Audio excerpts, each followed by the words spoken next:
ना मैं अव्वल ना आखिर, मैं ना ही बीच में। खिलवत की इस वाणी में प्राणेश्वर अक्षरतीर्थ हमारी आत्मा को प्रबोधित कर रहे हैं। इस कथन के द्वारा महामती जी के तन से कहलवा कर कि न तो मैं प्रारंभ में थी, न बीच में थी, न अब हूं। अव्वल का तात्पर्य क्या है? अनादिकाल से परम धाम में कौन है? एक राज्य। लीला रूप में हम देखते हैं तो सखियां दिखाई देती हैं, श्यामा जी दिखाई देती हैं, परम धाम के 25 पक्ष दिखाई देते हैं, खूब खुशहालियां दिखाई देती हैं। जिस माया के संसार में हम बैठे हैं उस संसार के अनुसार परम धाम की लीला को समझाने का प्रयास किया जाता है,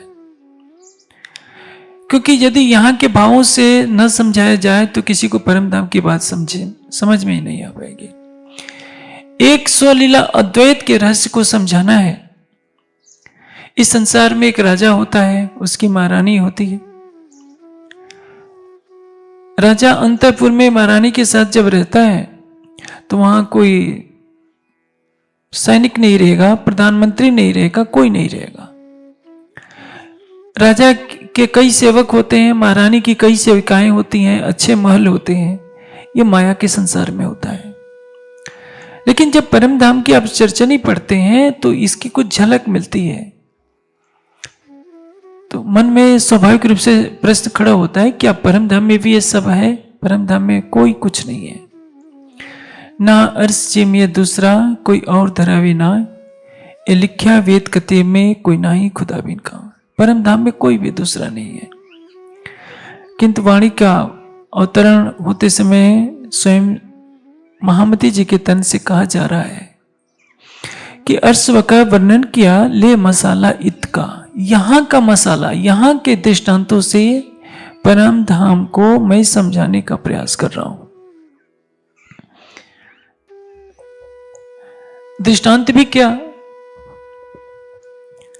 जैसे कह दिया कि परम धाम 50 करोड़ योजन है।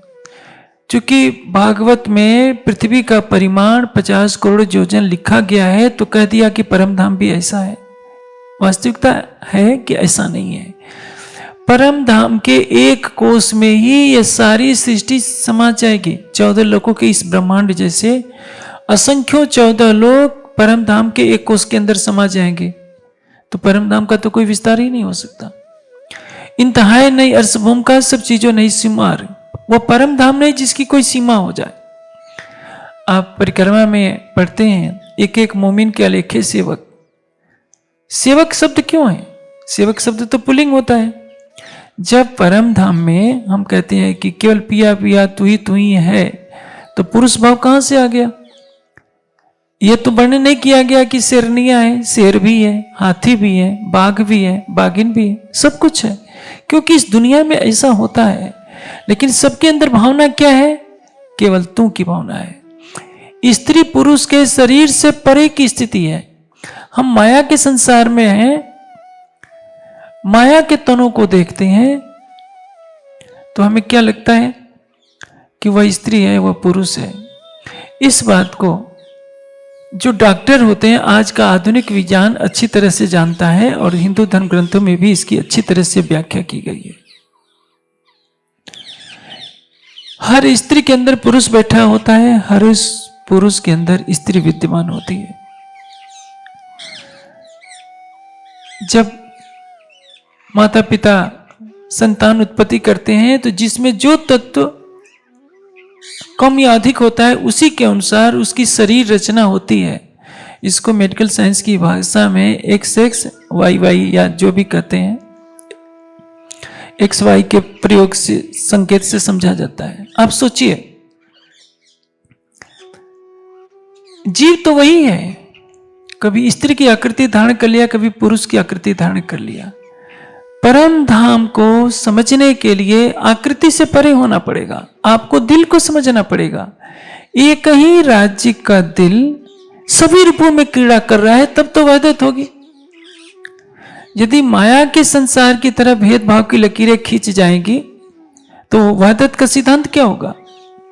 इस संसार में यहाँ जितने सुंदर साथ बैठे हैं, किसी का चेहरा किसी से मेल नहीं खाएगा, किसी के विचार किसी से पूरी तरह से मिलेंगे नहीं, न स्वभाव मिलेगा, न रूप रंग मिलेगा, न विचार मिलेगा। लेकिन परम धाम का क्या भाव है कि परम धाम की हर वस्तु में समान सुंदरता है, समान प्रेम है, समान आनंद है। इसलिए राज्य कभी भी निर्णय नहीं कर सकते थे स्वयं भी कि किसका इश्क बड़ा है, और यही माया के खेल का कारण बना। उस खिलवत की हमें आज पहचान कराई जा रही है कि उस खिलवत में कौन है। इस माया के संसार में भी दो व्यक्तियों में प्रेम कब होगा? जब दोनों अपने अहंग को समाप्त कर देंगे। एक छोटा बच्चा है 5 वर्ष का, यदि आप उसके हृदय का सच्चा प्रेम चाहता है तो आप करोड़पति भी होंगे, आप उसके दादा भी होंगे। कहेगा कि दादाजी आप घोड़ा बनिए, मैं आपके ऊपर चढ़ूंगा। आप उसका दिल लेना चाहते हैं तो आपको घोड़ा बनना पड़ेगा, नहीं तो आपके ऊपर वो बैठेगा नहीं और दिल से आपसे बात नहीं करेगा। जो घर का सबसे बड़ा मुखिया है, उस बच्चे का पिता भी जिस दादा के पैर छूता है, वो छोटा बच्चा कहता है कि मैं आपके पास तब आऊंगा जब घोड़ा बनकर मुझे पीठ पर चढ़ाओगे तो। और दादाजी बच्चे के स्नेह में, मोह में घोड़ा बनकर कहते हैं कि अच्छा बैठ जाओ। ये संसार की लीला है। परम धाम की वहदत में, परम धाम की खिलवत में प्रवेश करने से पहले आपको इस संसार का अस्तित्व भुलाना पड़ेगा। अक्षरातीत ने तो पहले ही कर रखा है। अक्षरातीत ने अपने ही दिल का अनेक रूपों में प्रकटीकरण कर रखा है। उनका ही दिल श्यामा जी है, उनकी ही दिल की स्वरूपा सखियां हैं, उनकी ही दिल की स्वरूपा खूब खुशहालियां हैं, पशु पक्षी हैं, परम धाम के 25 पक्ष हैं। अपने ही तनों को राज्य स्वयं दूसरे तन के द्वारा रिझा रहे हैं। राज्य को कौन रिझा रही है? श्यामा जी। श्यामा जी और राज्य को कौन रिझा रही है? सखियां। सखियों को कौन रिझा रही है? खूब खुशहालियां। खूब खुशहालियों को कौन रिझा रहा है? परम धाम के 25 पक्ष और जितने पशु पक्षी हैं सब रिझा रहे हैं। सभी एक दूसरे को रिझा रहे हैं। लेकिन राज्य के अतिरिक्त अन्य किसी को भी यह पता नहीं है कि ये सभी मेरे ही रूप हैं। केवल राज्य जानते हैं कि मेरा ही दिल सभी रूपों में क्रीड़ा कर रहा है। जब माया की दुनिया में उस परम धाम की व्याख्या को बताने की बात आती है तो यहां विवश होकर खूब खुशहालियों का नाम लेना पड़ता है। विवश होकर पशु पंक्षी शब्द कहने पड़ते हैं। विवश होकर यहां सेवक और सेविकाएं की बात आती है। पुतलियां क्या है?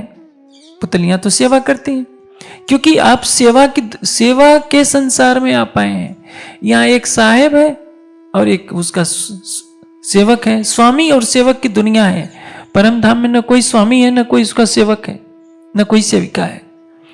सभी एक दूसरे पर स्वयं को निछावर कर रहे हैं। जब खिलवत की बात आती है तो इस संसार में खिलवत का रूप ऐसा देखा जाता है जहां राजा स्वयं को जाकर अपने के राजा होने का अभिमान छोड़ दे। तो जब राजा को अपना राज सिंहासन का अस्तित्व भुलाना पड़ता है तो सोचिए आपको भी तो भूलना पड़ेगा कि आप कुछ है।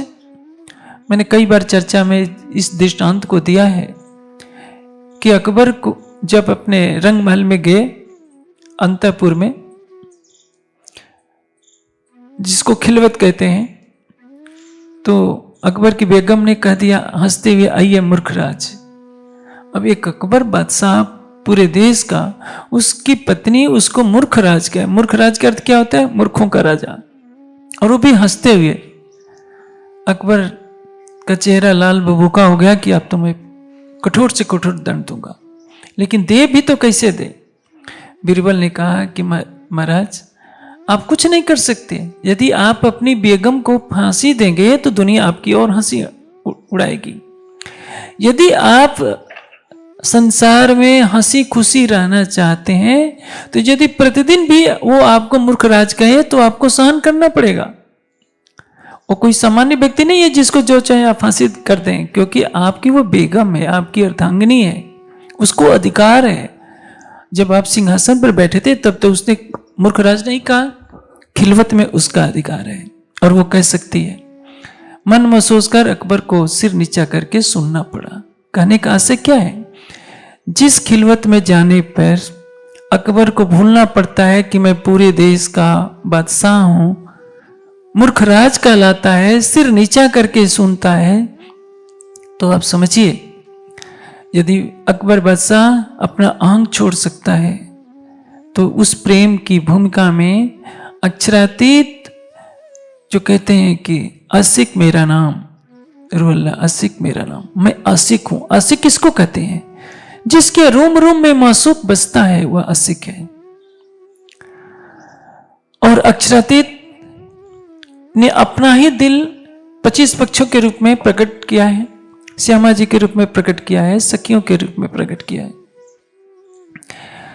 हम सुंदर साथ माया की इस दुनिया में जब आए हैं तो हम सुंदर साथ आप देखिए हम किन किन बंधनों में फंसे हैं।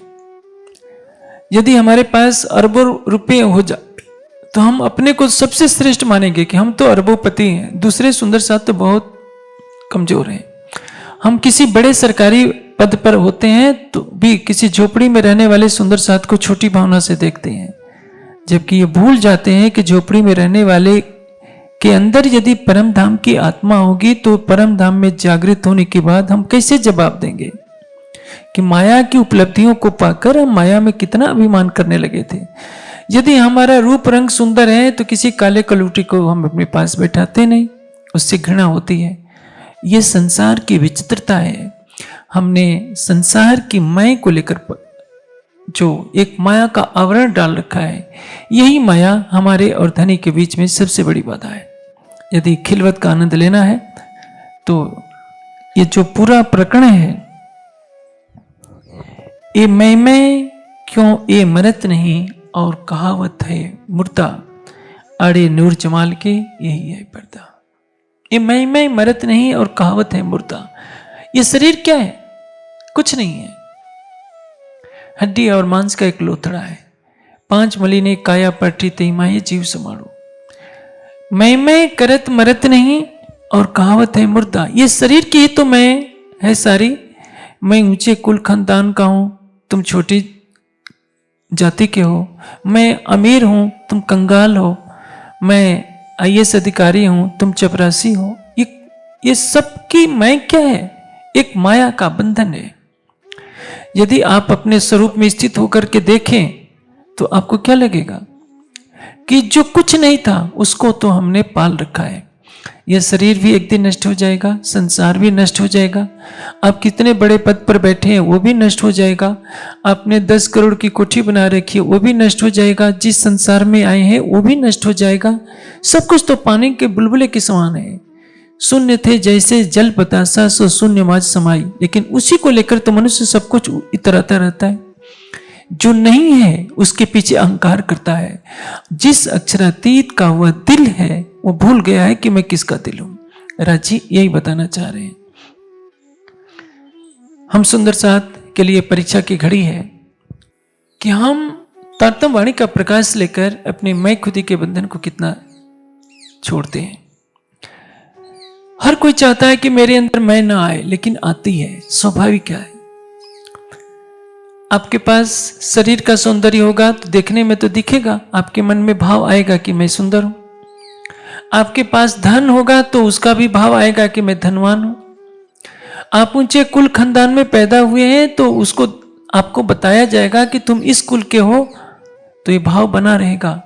ये तारतम्य ज्ञान का प्रकाश जब हृदय में जाता है तो लगता है कि जिसको मैंने इतनी बड़ी चीज समझ रखी थी वो तो बहुत छोटी चीज है।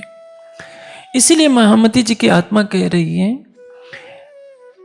ना मैं अव्वल ना आखिर, मैं ना ही बीच में। ये जो इंद्रावती है ये कहां से है? ये तो आप ही हो। आप ही इंद्रावती हो, आप ही श्यामा जी हो, आप ही नवरंग बाई हो और आप ही आसबाई हो, आप ही 25 पक्ष हो, आप ही खूब खुशहालियां हो, पशु पक्षी भी आप हो। जिस दिन ये भावना आ जाएगी उस दिन हमारा अहं किस अस्तित्व में रहेगा। लेकिन हम पढ़ते जरूर हैं। जब इस चौपाई में कह दिया कि मैं तो कुछ थी ही नहीं, ना मैं अव्वल ना आखिर,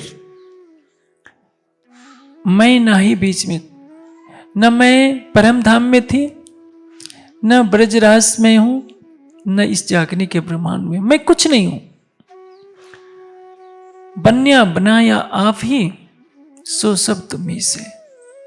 बन्या बनाया आप ही, आपने ही अपने हृदय का स्वरूप मेरे रूप में प्रकट किया है परम धाम में। मैं क्या हूं? आपका ही तो हृदय हूं, आपका ही दिल हूं, और आप में और दिल में कोई अंतर नहीं है। एक अक्षरातीत ही सभी रूपों में लीला कर रहा है, इसलिए उसको क्या कहते हैं? एकत्व, वहदत। हम माया की झूठी दुनिया में आए हैं तो न हमको पूरी तरह से राज्य पर विश्वास है, न किसी तरह से विश्वास है। जब मैं सुंदर साहब से कहता हूं कि सुंदर साहब जी, तंबाकू से बहुत कैंसर फैलता है, तो सभी सुंदर साहब का एक ही उत्तर होता है, क्या करें, इसके बिना काम नहीं चलेगा। आप जानते हैं जिसको कैंसर होता है उसकी पीड़ा को केवल वही जानता है। चांदी के सिक्कों के, कुछ धन के लोभ में यदि हमारे कारण से किसी को कैंसर होता है तो कभी सोचा है आपने कितना बड़ा पाप होता है? हम धन अधिक कमा सकते हैं तंबाकू की खेती करके, लेकिन उस धन से हम कितना सुखी होंगे? हमने तो दूसरों को पीड़ा दी, जीवन भर तड़पने के लिए उसकी आय को छीन लिया, वो अकाल ही काल के गाल में समा जाएगा। जब इस देश में तंबाकू की खेती नहीं होती थी तब भी तो यह देश फलता फूलता था। एक मनुष्य में एक अलस प्रमाद होता है, वो कम परिश्रम में चाहता है कि मैं अधिक धनवान हो जाऊं, इसलिए अनैतिक मार्गों का सहारा लेता है। यदि सुंदर साथ दूसरे की पीड़ा को समझ जाएंगे कि जो व्यक्ति तंबाकू के कैंसर से पीड़ित होकर मर रहा है, तड़प रहा है, सारे घर की संपत्ति लगाने के बाद भी उसके जीवन की कोई संभावना नहीं है, यदि मुझे हो जाए तो क्या स्थिति होगी? लोग तो यही सोचते हैं कि चलो तंबाकू से धन तो आ गया, जिसको मरना है मरे। आजकल पूरे भारत में यही रवैया चल रहा है। सब्जी बेचने वाले, फल बेचने वाले क्या करते हैं? एक खिलवत की चर्चा में मुझे माया की चर्चा करनी पड़ रही है, क्योंकि कोई भी दूसरे की पीड़ा को नहीं समझता, समाज की पीड़ा को नहीं समझता, राष्ट्र की पीड़ा को नहीं समझता। सच तो यह है, आपने केले का फल देखा है? केले में कभी कीड़ा नहीं लगता। घाव हो जाए तो केले के गुदा को उस पर मरहम की तरह बांध दीजिए तो घाव सुखा देगा। लेकिन वही केला आज कैंसर का कारण बन रहा है, वही पपीता, वही आम कैंसर का कारण बन रहा है। कार्बाइड से जो भी फल पकाए जाते हैं, एल्डीन के घोल में जो केला पकाया जाता है, उसको खाने से कैंसर होता है। पकाने वाला सोचता है कि हमें क्या लेना देना, हम तो लाभ कमा लें। केले को इलायची से भी पकाया जा सकता है, बर्फ से भी पकाया जाता है, कई तरीके हैं। लेकिन एल्डीन के घोल में सस्ते से पक जाता है, कुछ पैसों की वो बचत कर लेता है, लेकिन दूसरों को कैंसर का रोगी बना देता है। हो सकता है अंगूर के सेवन से कैंसर दूर हो जाए, लेकिन अंगूर मार्केट का खाते हैं तो उससे भी कैंसर पैदा होता है, क्योंकि उस पर पेस्टिसाइड का इतना छिड़काव होता है। आजकल देखते हैं कश्मीर से तो सेब आता है, यहां तो सेब पैदा नहीं होता, लेकिन 15-15 दिन तक सेब की दुकानों पर जो ताजा ताजा सेब दिखता है वो कैसे दिखता है?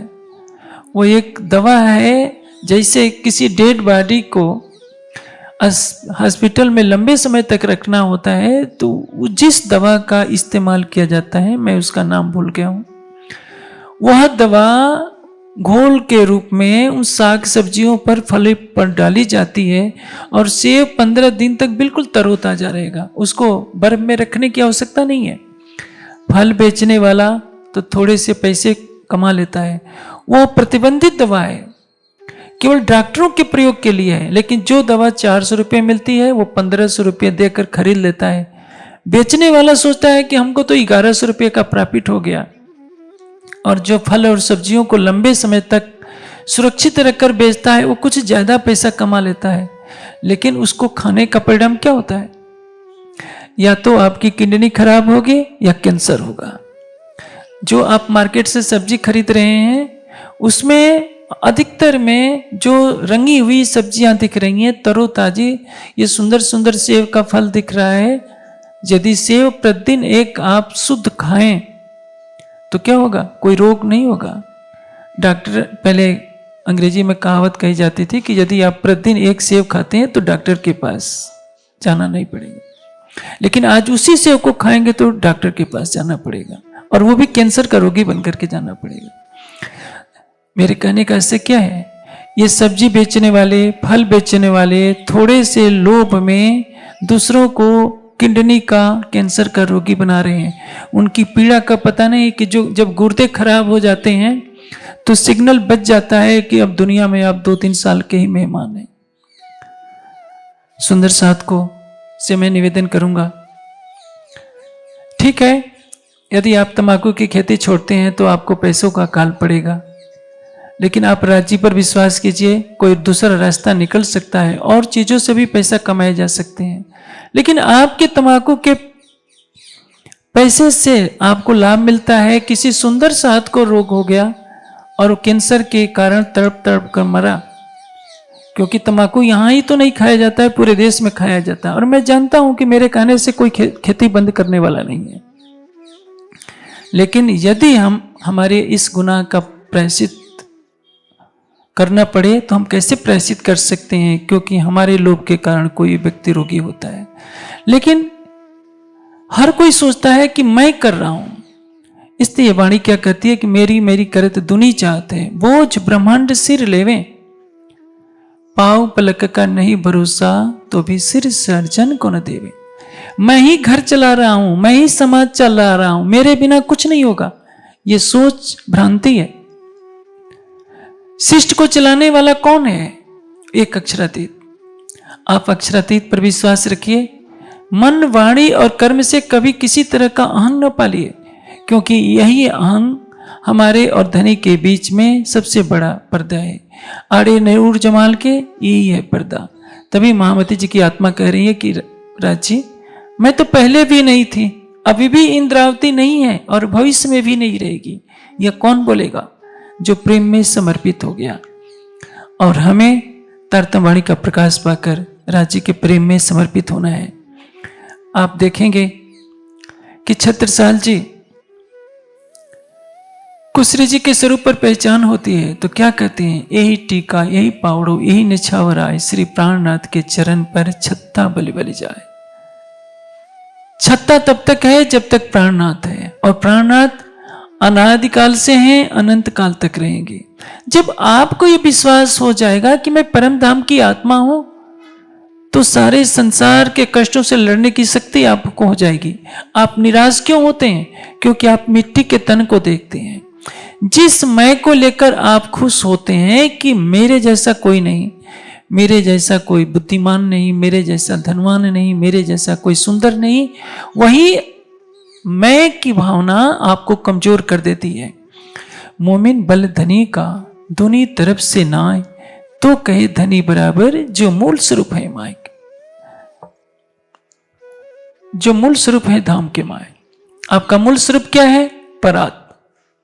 परात्म क्या है? राज्य का ही स्वरूप तो है।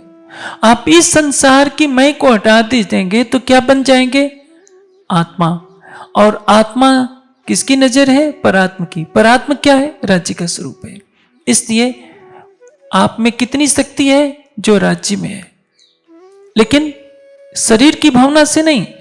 शरीर की भावना से तो आप कुछ भी नहीं है, आपको किसी न किसी पर आश्रित होना पड़ता है। देखिए,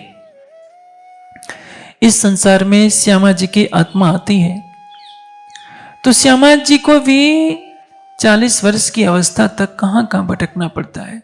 हरिदास जी की सेवा करनी पड़ती है, उनके जूठे बर्तन मांजने पड़ते हैं, किन किन पंथों में जाना पड़ता है। कई कसौटी करी दुल्हन सोभी खातिर हम सब सैयन। लेकिन वही श्यामा जी की आत्मा जब राज्य को पा लेती है, उस तन में राज्य बैठकर लीला करने लगते हैं, तो हरिदास जी को आकर के स्वयं श्री देवचंद जी से तारतम्य लेना पड़ता है। वही श्यामा जी की आत्मा जब दूसरे तन में प्रवेश करती है, तो सारा संसार उन्हें पूर्ण ब्रह्म सच्चिदानंद के रूप में मानता है। कब? जब शरीर की मैं हट जाती है तब, संसार की मैं हट जाती है तब। जब तक श्यामा जी को आभास है कि मैं देवचंद्र हूं, तब तक देवचंद्र जी को हरिदास जी के चरणों में जाना पड़ता है। जब देवचंद जी हट जाते हैं, शरीर हट जाता है, संसार हट जाता है, तो कौन बचता है? मैं श्यामा हूं। तो जो श्यामा जी हैं वो तो राज्य का दिल है। जब मिहिराज हट गए, संसार हट गया, तो मिहिराज श्री राज बन जाते हैं। मैं तो आपा दे रही तुम मेरा क्या जीव, बलदे आप खड़ी करी कुछ कारज अपने पीव। लेकिन यही तो नहीं हट सकता, यही सबसे बड़ा मोह का बंधन है। मनुष्य सब कुछ कर सकता है, अपने अहं को नहीं छोड़ सकता। इन मैं में डूबया सब कोई, या क्यों पार न पावे कोई, या को पार सु पावी जाको मुतलक बख्शीश होए। सबसे बड़ी कृपा है तो मैं के बंधन को छोड़ना।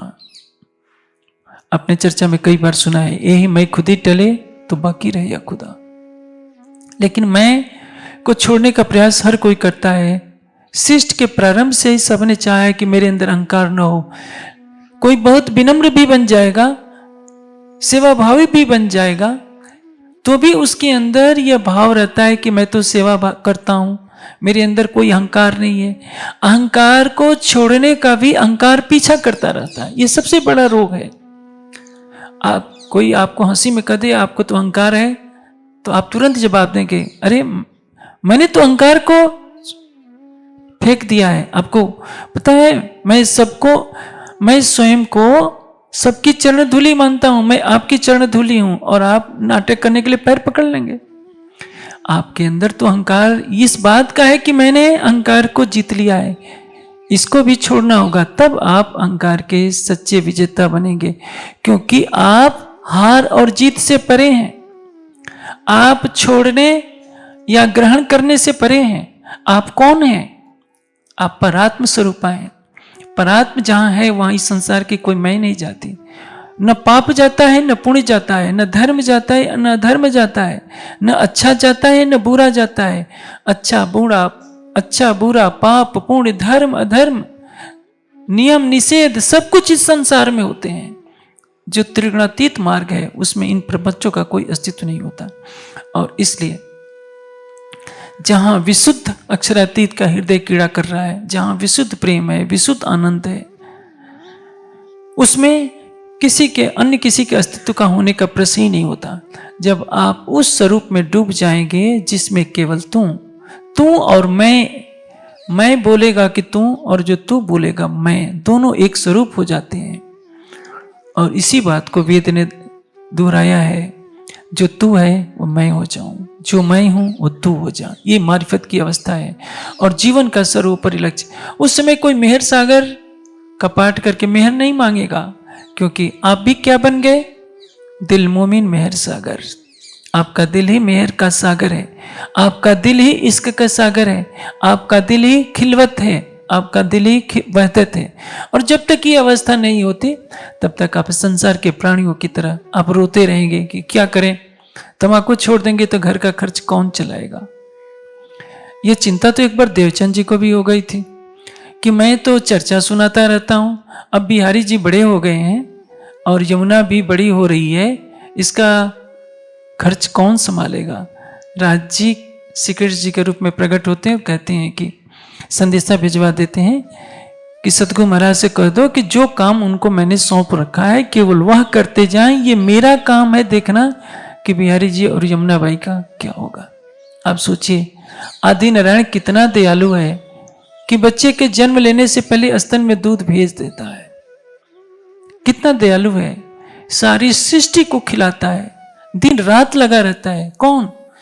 जो सबका मालिक है, सबका पालनहार है, उसको चिंता है कि एक मुर्गी को भी भोजन कौन देगा, एक पत्ते में कीड़ा बैठा है उसका भोजन कौन देगा, जंगल में जो प्राणी रह रहे हैं उसका भोजन कौन देगा। सभी प्राणियों को भोजन देना, सबकी कल्याण की भावना करना। जब आदि नारायण इतना दयालु है तो आप आदि नारायण से परे अक्षर और अक्षर के विपरीतम अक्षरातीत पर संशय कर रहे हैं। इसका तात्पर्य यह है कि आपने अक्षरातीत की लीला को नहीं समझा, अक्षरातीत के प्रेम को नहीं समझा और अक्षरातीत के संबंध को नहीं समझा। यह अखिलौत की वाणी हमें मैं खुदी के सारे बंधनों को तोड़कर राज्य के प्रेम में समर्पित होने के लिए पुकार रही है। इसलिए इंद्रावती जी की आत्मा कह रही है, मैं तो तुम्हारी कियल। ये वाक्य को हमेशा याद रखिए, चितवनी से पहले हमेशा इस वाक्य को दोहराइए, मैं तो तुम्हारी कियल। एक बात ध्यान में रखिए, चितवनी दो तरह से होती है,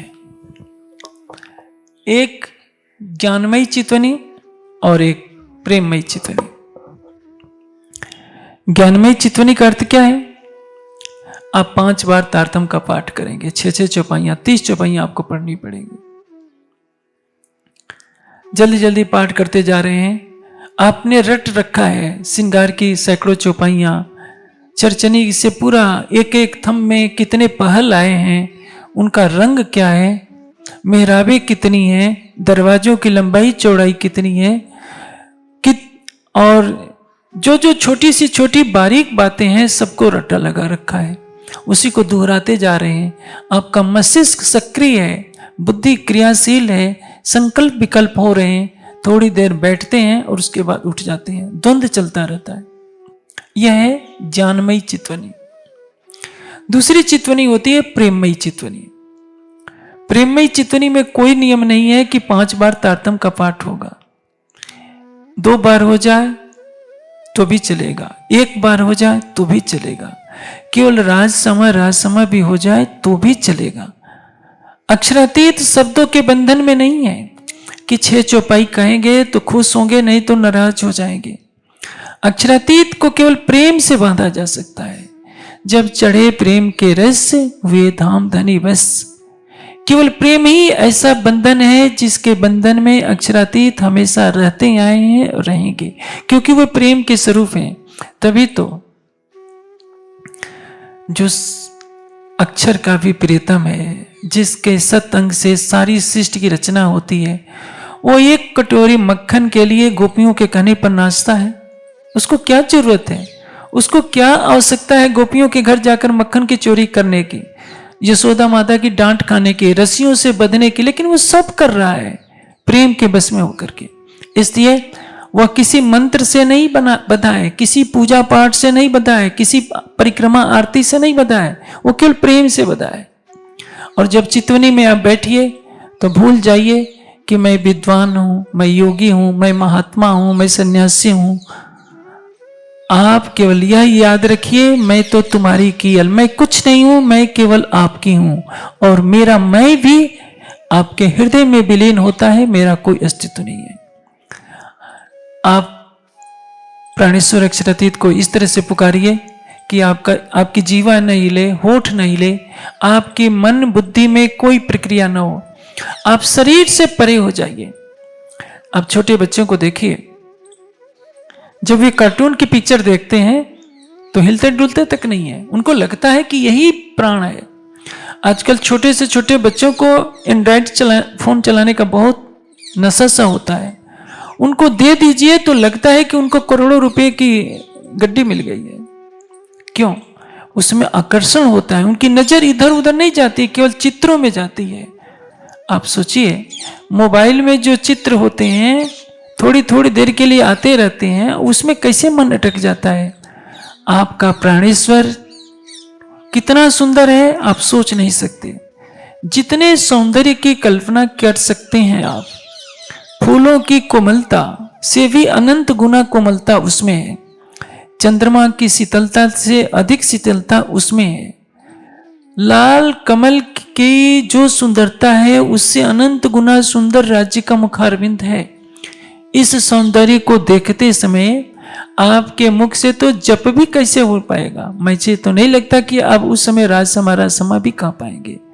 उस विरह की ज्वाला को अपने अंदर प्रज्वलित कीजिए, और ये तभी होगा भावों से। और जब भाव होते हैं तो हृदय में, जहां तक मैं समझता हूं, कोई शब्द नहीं उठ सकता, कोई विचार नहीं उठ सकता। आप पहले तो शरीर से परे होने की आदत डालिए। शरीर से परे होने का तात्पर्य इस तरह से बैठिए कि शरीर हिले डुले नहीं। यदि आप उत्तेजक आहार करते हैं, आप सोचते हैं कि राजेंद्र स्वामी जब आता है तो हमारे भोजन पर लगाम लगा देता है। सरसवा में इस बार गुजरात के सुंदर साथ बहुत थे, और आपको पता है कि वहाँ की रसोई में कड़क चाय नहीं मिलती, तो तांता लगा रहता था गुजरात के सुंदर साथ। कितने तो शहर में जाकर पीते थे, और वहाँ बाहर स्टॉल लगाना पड़ा, एक व्यक्ति ने लगाया, वहाँ भीड़ लगी रहती थी। चर्चा में आए चाहे न आए, कड़क चाय के लिए कड़क चाय की दुकान पर भीड़ लगी रहती है। इस अवस्था में तो आप बताइए, यदि आप चितौनी में बैठ भी जाएंगे तो कड़क चाय आपके मन को चंचल बनाएगी, आप शरीर से तो परे हो नहीं पाएंगे। लेकिन ये बेचारी जीवा आपको राज्य से दूर कर देती है। आप मेरे ऊपर ही आरोप लगाते हैं कि स्वामी जी हमारा सुख छीन लेते हैं। मैं आपका माया का थोड़ा सा सुख छीनता हूं तो इसके बदले परम धाम का अखंड सुख की भी तो राह बताता हूं, यह भी तो सोचिए। और ये जीवा ऐसी है, जानते हैं जीवा कितनी खतरनाक है। कड़वे वचन बोलती है और खुद अंदर छिप जाती है। भुगतना किसको पड़ता है? सिर को। डंडे किस पर पड़ते हैं? सिर पर। काम किसने किया? 2 इंच की जीवा। ये जब बोलती है तो खतरनाक, जब कर्मेंद्री के रूप में होती है तो भी घातक, और यदि ज्ञानेंद्री के रूप में होती है, 6 रसों का सेवन करते करते, कड़वा इसको पसंद है, मिर्च इसको पसंद है, खट्टे इसको पसंद है, गर्म, बहुत गर्म भोजन इसको चाहिए, ये आपके मन को चंचल बनाए रखती है। छोटी सी जीवा आपके 6 फुट के शरीर पर शासन करती है। आप सोच सकते हैं। इसलिए मैं कहता हूं, यदि आपको अपने प्राणेश्वर की छवि की एक झलक सेकंड के 100वें भाग के बराबर भी मिल जाए तो आप संसार को देखना नहीं चाहेंगे। आपके राज्य इतने सुंदर हैं, और आपका शरीर भी ये खेड़ा का शरीर नहीं है। इस सृष्टि का जो सबसे सुंदर व्यक्ति होगा, उससे भी अनंत गुना सुंदर आपकी परात्मा का तन है, और उसको देखना है, अपने प्राणेश्वर को देखना है। तो चितवनी में शांत होकर के आधे घंटे तो बैठिए, 1 घंटे बैठिए, 2 घंटे बैठिए। आप जितनी देर बैठेंगे वो कभी भी निरर्थक नहीं जाएगा। बैठिए इस तरह से कि ताकि पता ही नहीं चले कि आप बैठे हैं। आप तारतम मंत्र जपने की औपचारिकता पूरी मत कीजिए। यदि बुद्धि आ रही है आड़े तो एक बार जप कीजिए, वो भी न होता है तो भी छोड़ दीजिए। आप केवल हृदय से राज श्यामा धाम धनी प्राण वल्लभ प्राण प्रीतम कुछ भी पुकारिए, जल्दी जल्दी नहीं। ऐसा हो कि आप जप भी नहीं कर रहे हैं, राज्य की शोभा में डूबने का प्रयास कीजिए, फिर देखिए ऐसा लगेगा जैसे निद्रा आती है, आपका शरीर शिथिल हो जाता है। वही प्रक्रिया अपनाइए, आप शरीर से धीरे धीरे परे होते जाएंगे। लेकिन इस अवस्था में पहुंचने के लिए आपको अपने आहार पर विराम लगाना होगा। यदि आप चाहिए कि आप लहसुन प्याज और मिर्च की छौंक की सब्जी भी खाएं, चटनी भी खाएं, और हम बैठते ही समाधि में पहुंच जाए, राज्य का दर्शन होंगे, तो ये नहीं होगा। राज्य को पाने के लिए कुछ कष्ट तो झेलना पड़ेगा। जब आप कह चुके हैं कि मैं तो तुम्हारी केवल, मैं केवल आपकी हूं, तो राज्य को पाने के लिए कुछ तो कष्ट झेलिए। आपको रास के अंदर आनंद लेना था तो शरीर छोड़ना पड़ा सबको, 1-2 को नहीं, 36,000 को। जागनी रास का आनंद लेना है जिसमें परम धाम के 25 पक्षों के साथ दर्शन होना है। 25 पक्षों की क्रीड़ा, युगल स्वरूप के साथ विहार, ये तो रास के आनंद से करोड़ों गुना अधिक है। लेकिन इसमें भी मरना पड़ता है, मन से मरना पड़ता है। शरीर से मरना कठिन है, मन से मरना उससे भी कठिन है। विरह का जोश था और सबने बांसुरी की आवाज सुनकर के शरीर छोड़ दिया। लेकिन 300 वर्षों से वाणी की बांसुरी बज रही है। कोई मन से मरने के लिए कोई बिरला तैयार होता है, और जो मन से मर जाता है वो परमहंस अवस्था को प्राप्त कर लेता है। मुझे खुशी है, अब धीरे धीरे बच्चे, युवा, वृद्ध, वयोवृद्ध, भाई बहन सभी चितवनी में लग रहे हैं। भले ही सफलता मिल रही हो चाहे नहीं मिल रही हो, आप सफलता की चिंता ही छोड़ दीजिए। एक चीज याद रखिए, जब तुम आप दिखाओगे तब देखूंगी नई नजर वर्जी। आप दिखाओगे तो मेरी आत्मा नहीं देखेगी। जो आपको इच्छा हो वो कीजिए, क्योंकि मैं तो तुम्हारी कियल। जहां मैं आप पर समर्पित हूं, तो जहां आप होंगे वहां मैं रहूंगी। यही समर्पण ही तो राज्य के चरणों में ले जाएगा। आप जिसके हो जाएंगे, एक चीज आपको मैं एक दृष्टांत देता हूं, वो आपको समझ में आ जाएगी। 5 पांडव स्वर्ग आरोहण के लिए चलते हैं। हिमालय पर चलते चलते पहले सहदेव गिर जाते हैं। सहदेव गिरते समय आवाज पुकारते हैं कि भ्राताश्री मैं चला, आप मुझे छोड़कर क्यों जा रहे हैं। युधिष्ठिर पीछे नहीं देखते हैं। भीम पूछते हैं कि भ्राताश्री सहदेव ने हमेशा आपका साथ दिया है, वो गिर पड़ा है, पुकार रहा है, आप उसकी तरफ क्यों नहीं देख रहे हैं, क्यों गिरा। युधिष्ठिर उत्तर देते हैं कि सहदेव को अपनी बुद्धि का अहंकार था। आगे चलते हैं, नकुल गिर जाते हैं, वे भी पुकार लगाते हैं, लेकिन युधिष्ठिर तब भी नहीं देखते हैं। भीम पूछते हैं कि नकुल कैसे गिर गए। युधिष्ठिर कहते हैं कि नकुल को अपनी सुंदरता का अभिमान था। आगे चलने पर अर्जुन गिर जाते हैं। युधिष्ठिर से पूछते हैं भीम कि भ्राताश्री अर्जुन तो इतने धर्मात्मा थे, कृष्ण के प्रिय सखा थे, वो क्यों गिर गए। कहते हैं युधिष्ठिर कि अर्जुन को अपनी वीरता का अभिमान था, अर्जुन अपनी वीरता आगे किसी को नहीं समझता था। आगे द्रौपदी गिर जाती है, द्रौपदी भी पुकारती है, युधिष्ठिर उसकी तरफ भी मुड़ करके नहीं देखते हैं। भीम के पूछने पर युधिष्ठिर कहते हैं कि द्रौपदी पक्षपात करती थी, वह अर्जुन को अन्य भाइयों से ज्यादा प्रेम करती थी, क्योंकि जब वो 5 की पत्नी थी तो 5 को बराबर प्रेम न कर भेदभाव करने के पाप से कुंती गिरती है, ये द्रौपदी गिरती है। थोड़ी देर के बाद भीम भी गिरने लगते हैं। कहते हैं कि भ्राताश्री मुझे क्यों छोड़कर जा रहे हो। युधिष्ठिर कहते हैं कि भीम मैं विवश हूं, तुम्हें अपने बल का अभिमान था और इसी कारण तुम्हारा पतन हुआ। चलते चलते अब युधिष्ठिर के पैर का अंगूठा गल जाता है, क्योंकि उन्होंने भी कहा था अस्वस्थमा मरो नरो व कुंजरो। आप देखिए ये 5 पांडव धर्मात्मा हैं, लेकिन थोड़े से थोड़े अंग के कारण इनका शरीर छूटता है। साथ में कुत्ता चल रहा है। स्वर्ग के द्वार पर कुत्ता जब जाता है तो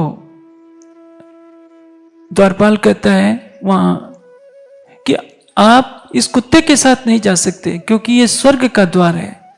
युधिष्ठिर कहते हैं कि देखिए यह कुत्ता जब से मैंने यात्रा प्रारंभ की है मेरे साथ रहा है। यदि इसको मेरे साथ सदैव स्वर्ग में नहीं ले जाया जाता है तो मैं वापस चला जाऊंगा, मुझे स्वर्ग की आवश्यकता नहीं है। इसको कहते हैं न्याय। यदि कुत्ते को न्याय दिलाने के लिए, क्योंकि कुत्ता साथ में चलता है, तो युधिष्ठिर मना कर देते हैं कि मैं तुम्हारे स्वर्ग का परित्याग कर दूंगा, लेकिन कुत्ता मेरे साथ रहा है तो इसको भी ले चलना पड़ेगा। आपने कभी सोचा है ये घटना मैं क्यों सुना रहा हूं।